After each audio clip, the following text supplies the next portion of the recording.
Buki, Itameksistiko, good day. It is a warm Friday afternoon, just before noon, on May 25th, 2018, in the lunar cycle, Apistishkitsatos, the flower moon.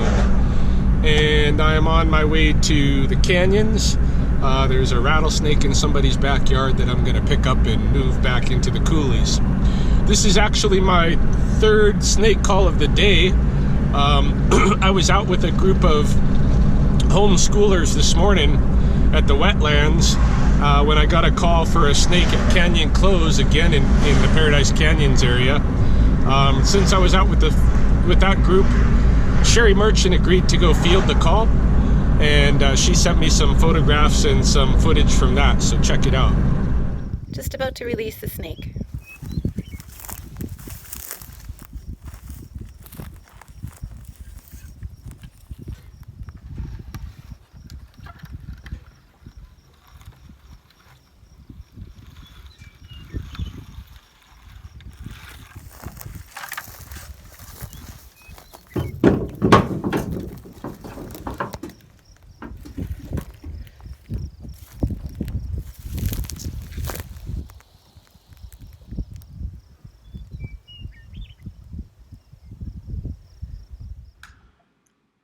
This could be one of those rare prairie rattlesnakes that have no obvious pattern breaks on their back.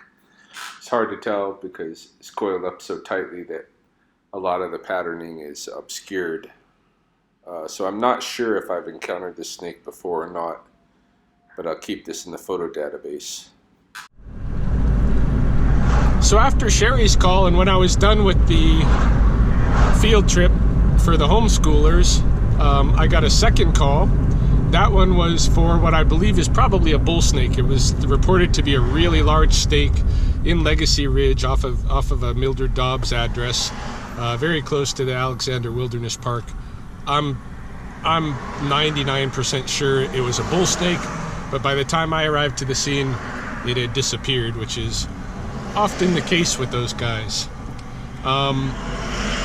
So I'm on my way to my third call now, and there's another development as well. Critter, the orphaned raccoon from my incident last week today actually, last Friday, I had the client with the raccoon nest above her kitchen that I had to break in and grab those raccoons. Well, Mom only ever took 2 of them back.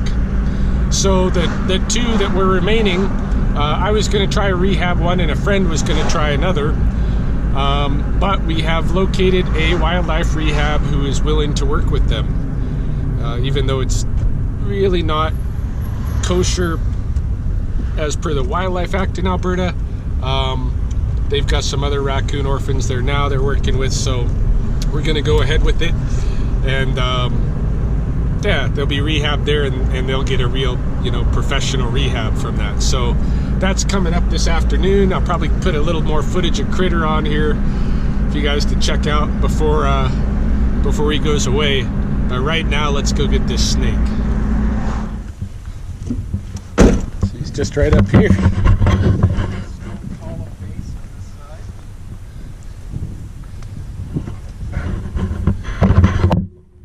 Oh yeah. Okay. Yeah.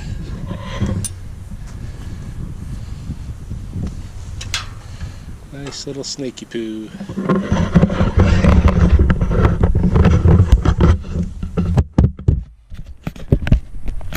Just relaxing and mind his own business. Now he's like, uh-oh, something's up. I don't know, because our son was heading off to work and was in the way.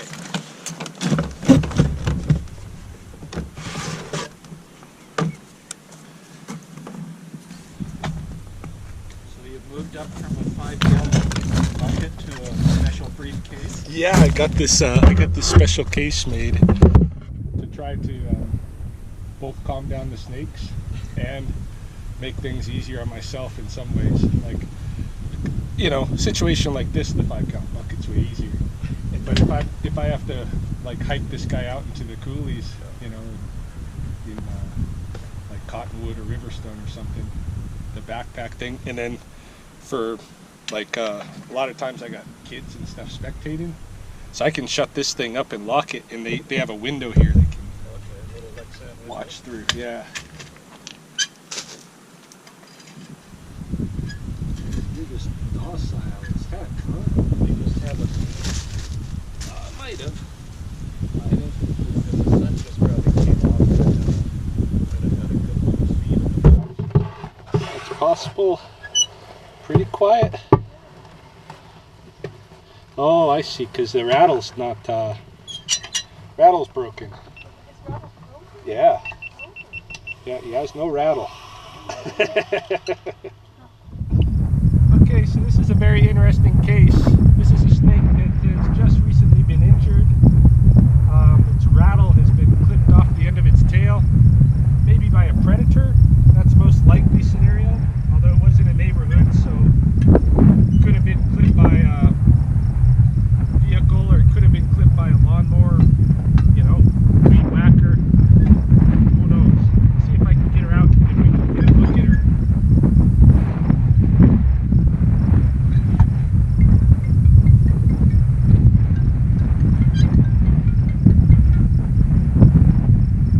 Hello.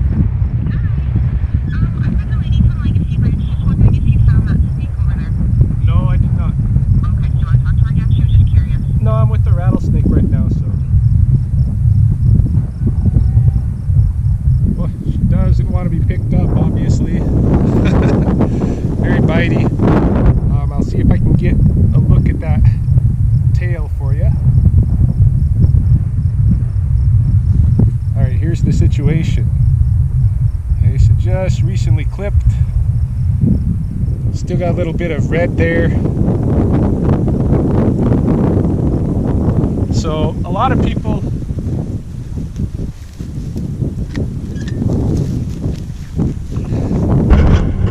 if you ask them, you know, what's the role of a rattlesnake in the ecology, they'll tell you it controls the rodents.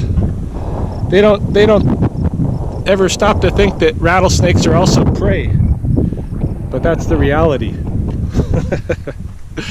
They're an important food species for a lot of other animals. Hopefully we don't have too much of this kind of windy stuff to deal with for too much longer.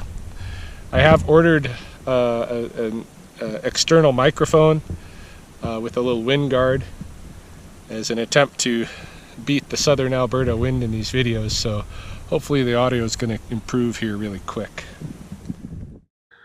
This is the image of the injured snake that I took for the photo database. Looking at her pattern breaks, she has some interesting features high up on the neck on the left-hand side, and then down further, almost 2/3 of the way down her body on the right-hand side, she's got another pattern break there.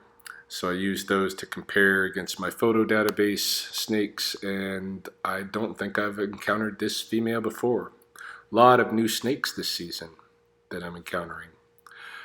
I think she'll heal up well. I don't know if she'll ever grow her rattle back, but there we go. Alright, so I just got a call from pretty much next door to the house that I was just at, and there's another snake on the front step, so headed over to pick up that one.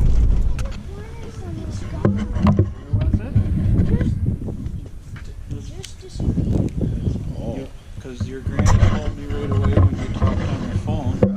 Doorbell phone, right? So it was within 10 minutes. It was in that corner right there. Right here? Yeah. Oh, he's still in there. Is it? Yeah, he's in there. Just open both gates. Yeah, yeah, I can see him there. Just a little rolling behind the wood. Oh, people, you can go to the front door. Hey, how's it going?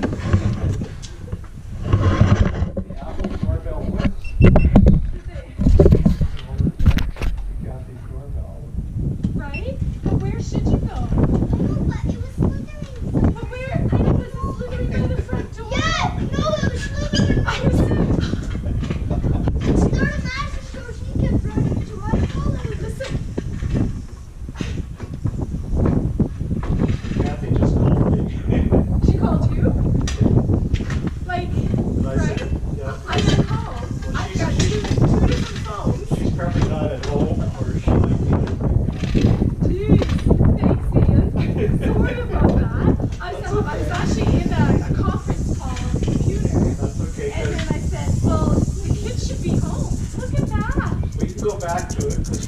already visited us half an hour ago to take one. So. Yeah, be on the lookout. That's the time of year, Yeah, right? yeah. They're still in their migration right now, so. Little guy. Yeah, I've got a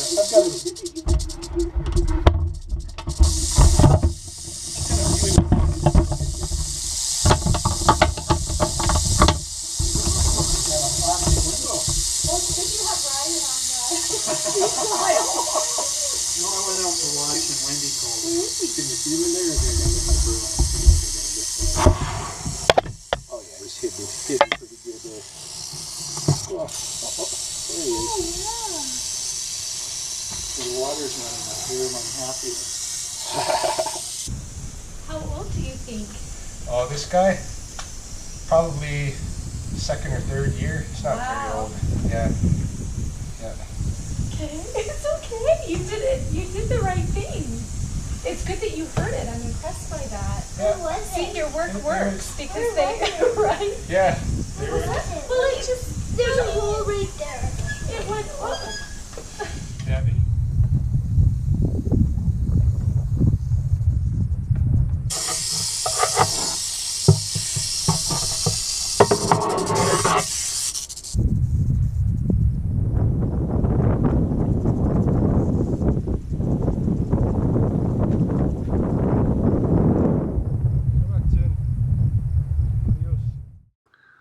So here's my image of this younger male snake. He has an interesting pattern up toward his head, and then another one far down on his body close to his tail. There's a pattern break that's pretty distinctive. He's only maybe a third year snake, maybe fourth year, but probably third year. So not surprisingly, I haven't encountered him before. He's just so young. Rawr. Rawr,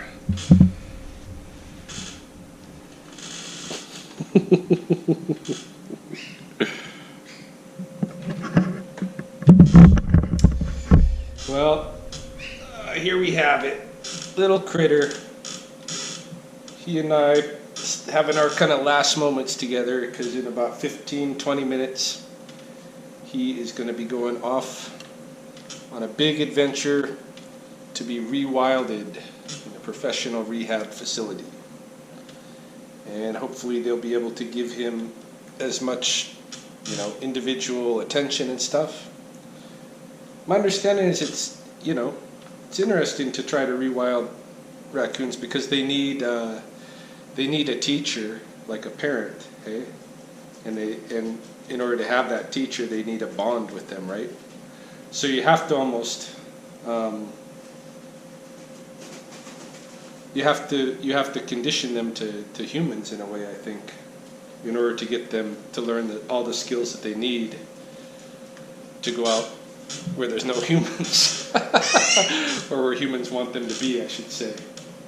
So yeah, I don't know what his future holds, but I think he's got a good chance. He'll be with his sister. He'll be with other raccoons, and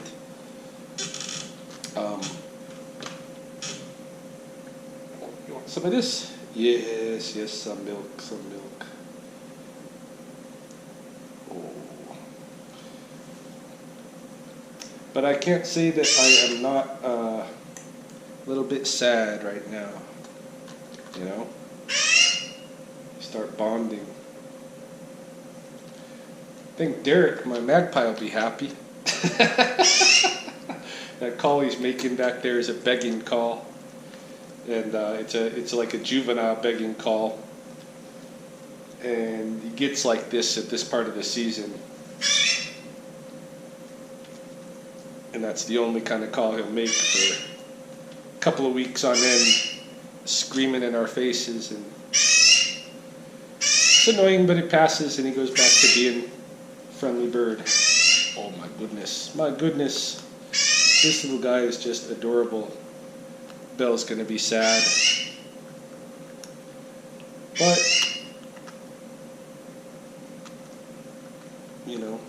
it's the way it is right now. Try to do what's best for these guys and work within the work within the structure of the law that we got.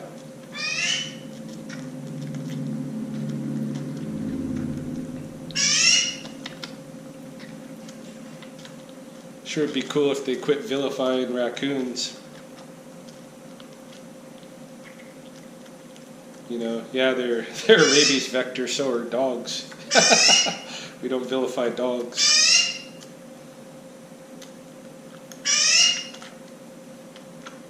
Oh, he's just so hungry. So yeah, he's gonna eat a bunch and then probably rack out for his trip to the rehab place. He's got a couple hours drive ahead of him. All right, so say goodbye to the YouTubers. See you later, folks. I'm headed out to whatever's next. Sure, it's going to be tougher on us than it is on him.